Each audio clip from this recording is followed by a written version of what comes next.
A lot of times people think that, hey, you know what, these dudes didn't like each other. Oh, we were best friends. We were good friends, but that just tells you how competitive it was back then. Like, dude, there was no friendship when they got on the court. And if it had to go down, and you see it went down. All right, Rip, it's that time of year, March Madness. Obviously, you're a national champion, Final Four, most outstanding player. What are you most looking forward to seeing this March? Oh man, all the upsets. That's I think that's the best part of March, is all the upsets. I think that, you know, you got teams out there that are looked at as the teams that can make it all the way, but also you look at there's teams out there that nobody ever heard of, especially the teams that play in small markets. I think that's the part that makes this time of the year an exciting time to watch college basketball. Are there any teams that stand out to you as potential bracket busters, or is it too early to Mm. tell?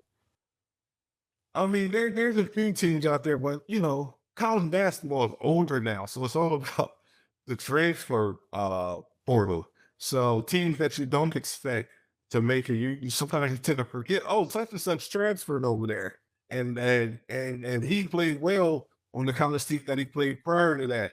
But you probably got to look at that Miami Ohio team. I mean, what they've been doing at the mid-major level.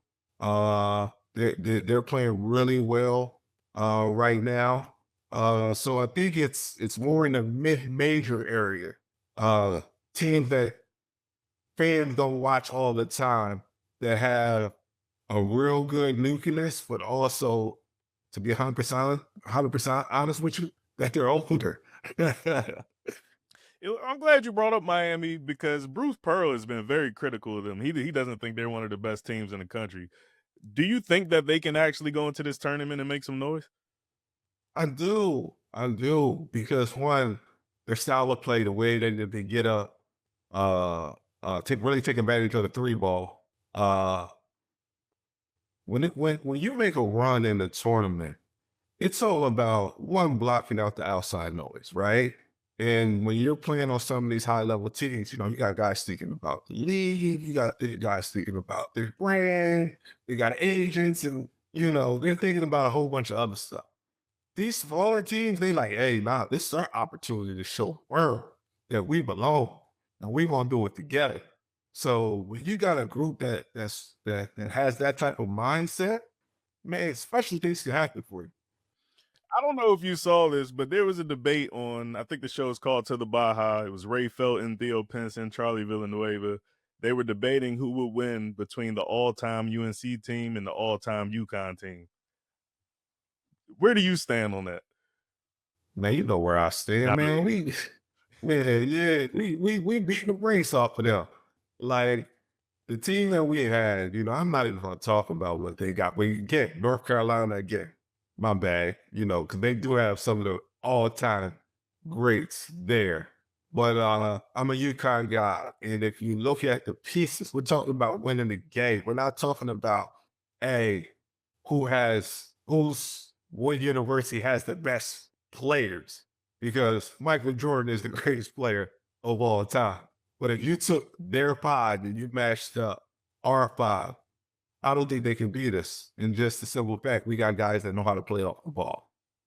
Do you think UNC would be the closest to UConn, or is there another team that we should actually be talking about? I think that when you look at the history of the game, I think it's them. You can always talk about Kentucky.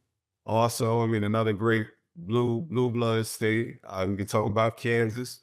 The guys that they been able to develop and put out there. UCLA. There's a lot of great programs. This is a debate that you can have fun because it's the battle of eras, and every era got their favorite player, and everybody talks about their guy. Like you ever talk about Phil Ford with North Carolina. Phil Ford was one of my assistant coaches in Detroit when I played there.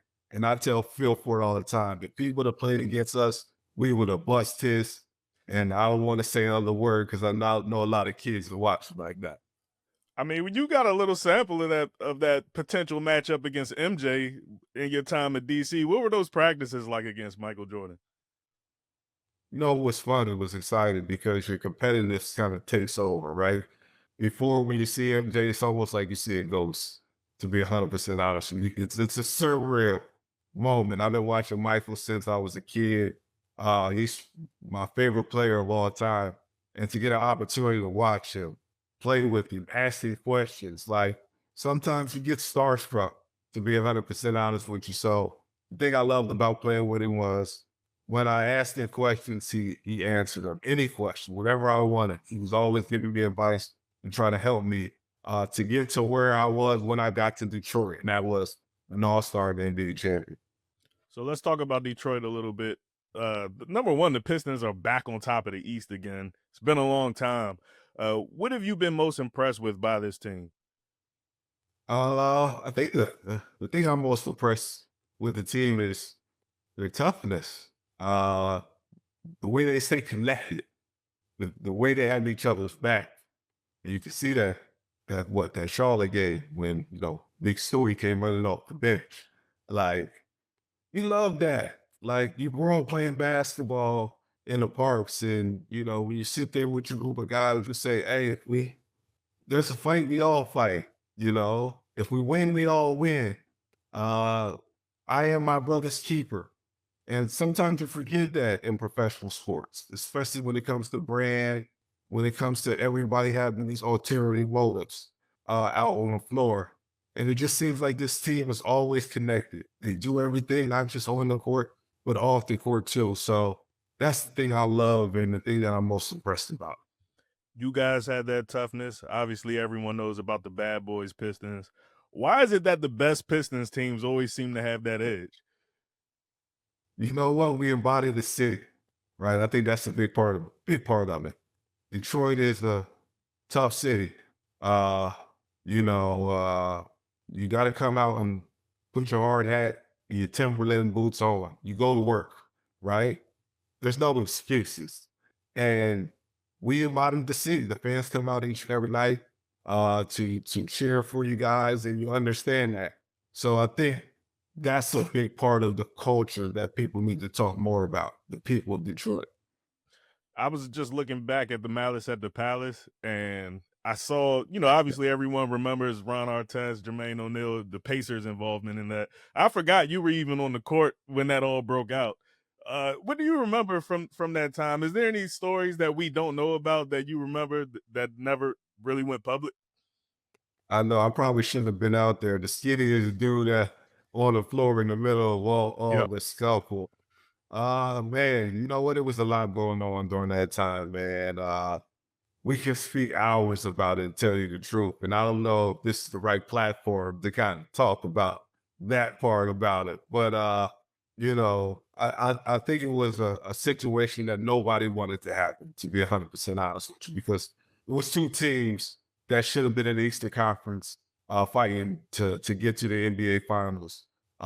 So it was fun. The thing that people don't realize is that Stephen Jackson, Ron Artest, they're good friends of mine. Like we were all friends prior to all that what happened. A lot of times people think that, hey, you know what, these dudes didn't like each other. Oh, we were best friends. We were good friends, but that just tells you how competitive it was back then. Like you, there was no friendship when they got on the court. And if it had to go down and you see it went down. Where would you rank Cade Cunningham in the MVP discussion this year? I will put him number one. What he's been able to do with this team, especially the turnaround that the Pistons have had, especially over the last couple of years. He's doing everything. It's sometimes it's tough being the number one pick and being a leader of a franchise and understanding and knowing that if you win or lose, it's all on you. And to be, let's think about this, to be the point guard, right? Look at the players that he's following. The great Isaiah Thomas, the great Chauncey Billups. We have a history of great point guards.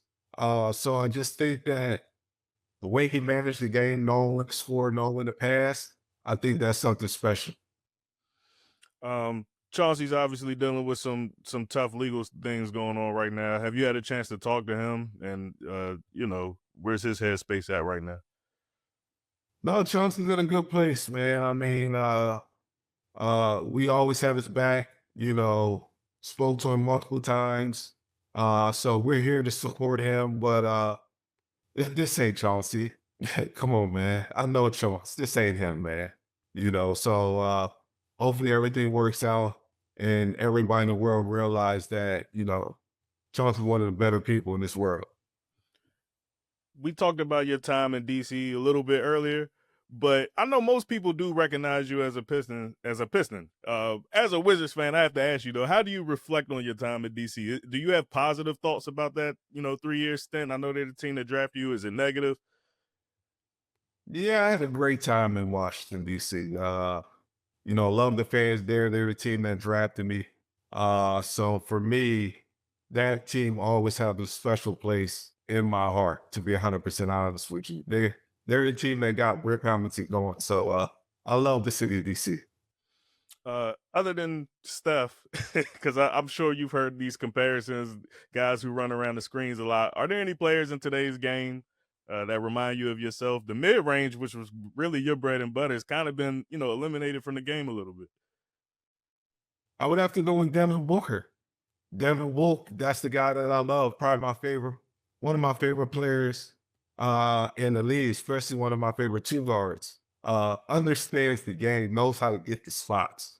Will do anything to win. You've seen it in USA basketball, especially sacrificing his offense to do whatever he got to do for the team. And his impact on that Phoenix Suns team. He knows how to get the spots. One of the best scorers in the game. Just a great all-around individual. He's probably my favorite. All right, Rib. Last question. Your son Deuce just committed to Oakland. I know you have to be super proud of him. How fun has it been to watch his journey and where he is today?